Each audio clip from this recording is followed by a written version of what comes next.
called people and they're like, oh, there's Israelis? No. They would get arrested and disappear for 2 weeks and have their family threatened. How can they genuinely believe that the other side wants to talk to them? Actually create a new structure that can fix the problems that's transcending the conflict, not normalizing it. We just bumped into this group of young students that are mixed of international students, but also 20% Israelis, 20% Palestinians, that try to create programs for them to interact with one another, learn together, understand the complexities of this land, and hopefully, B'ezrat Hashem, be able to raise a younger generation that sees things past our differences and can envision a collective reality that actually fulfills the aspirations of both peoples. These are some of the conversations that we had together. Question. You said you worked with Palestinians, right? Yeah. You see the anti-normalization happening, right? Yeah. How do you think you can overcome that? Because it's very, even for me, I helped organize this trip and I called people and they're like, oh, there's Israelis? No.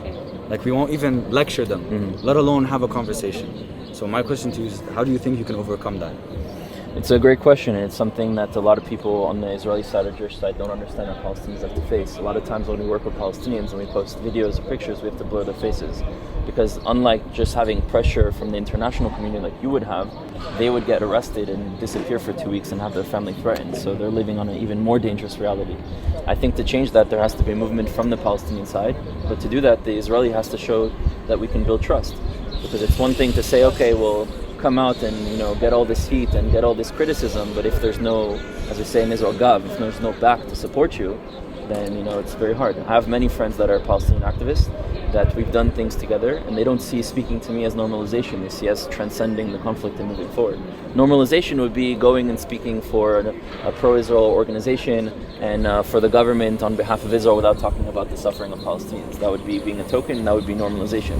But talking to people on the ground that neither are going to disappear, both will have children on this land, and talking about how to actually create a new structure that can fix the problems, that's transcending the conflict, not normalizing it. Even the lands that I was supposed to get in a two-state solution, and it didn't work out, and that actually heartbreaks me, because I came to the school especially just to make peace, to have peace with the people, to solve this problem that we have, and that's why I think it's just wrong, in a way.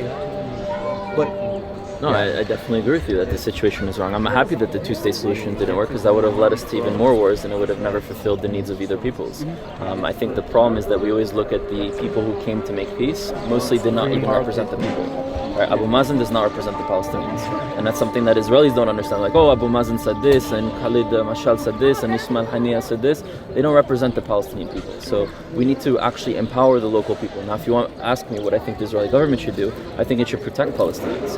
So the leaders that I work with that can't show their face, that can't speak up, and when even someone snitches on them that they've been doing something, building coexistence, they disappear for 2-3 weeks, and then they don't want to get involved because something happened to them during that time. Okay, Israel, if something happens to me in Judea and Samaria in the West Bank, Israel will protect me. Why doesn't it protect those human beings there as well? Is my life any more valuable than theirs? So I think it should protect those lives. I think it should invest in infrastructure, invest in education, invest in giving resources equally to everyone, to start taking responsibility on the land and to include people. So if Israel was actually doing things to build the trust from the Palestinians, I think the relationship of us being connected to this land would be very different in the perspective. I think that is where the problem is. I have a question though. On the ground, how can you expect both sides, especially Palestinians, to come closer and come sit at a table and dialogue when what they experience on a daily life is occupation and is violence from soldiers? How can they genuinely believe that the other side wants to talk to them if they're officials? I'm not an official. I don't represent the Israeli government. I know, but if a kid from Bethlehem, all he sees every day is the wall and the occupation, how can he even think that on the other side there's someone like you willing to talk? Also, I lost 6 people that I know in my life from terrorism, from Palestinians. But how do we overcome this? I don't want to compare. No, by realizing that there's no reality where either population disappears. There's just no reality. So either we continue to kill each other, we continue to think that one is going to kick out the other, we continue the status quo, or we figure something out. And the people on both sides that generally see the reality that exists and how we can overcome will be able to come together. And I'm not just saying person to person, I'm talking about community leaders. In Judea and Samaria, the West Bank, the people that run the cities is not necessarily the PA. PA is officially running, but it's the families that run the different cities. So connecting with them, with the families and the people that run the Jewish communities. That? Yeah, with Habayit. It's an organization I'm part of that bring people together. Obviously there's work to be done, but like this is what like is already happening, probably what you're doing and what we're doing. But where do you think this animosity between Israelis and Palestinians started in the first place? Which I don't know if you know, but over 30% of Palestinian ancestry and DNA is actually Jewish. So, you know, we're more than just Jews and Arab cousins, we're blood cousins. So where do you think this animosity started? It's the British. And the British, what they did in every place that they colonized, whether in the Nigerian 3 ethnic groups, whether in the Afghanistan groups. All goes back to you. He's British. I'm sorry. I'm joking. But yeah, they convinced and you can look, when Arabs and Palestinians learn about the history of the British here, they learn that they were very pro-Zionist and pro-Jewish. And when Israelis and Jews and Zionists learn, they were pro-Arab. Were they either? No, they were pro-the-British. That's what they do. But they convinced both populations that we had to be enemies of one another. And we're still living in this movie.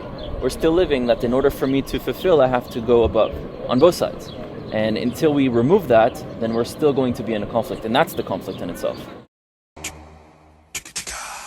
If you like our work and would like to support our team in generating content that educates, inspires, and empowers the youth in standing up for Israel and Jewish rights, please click on the link below.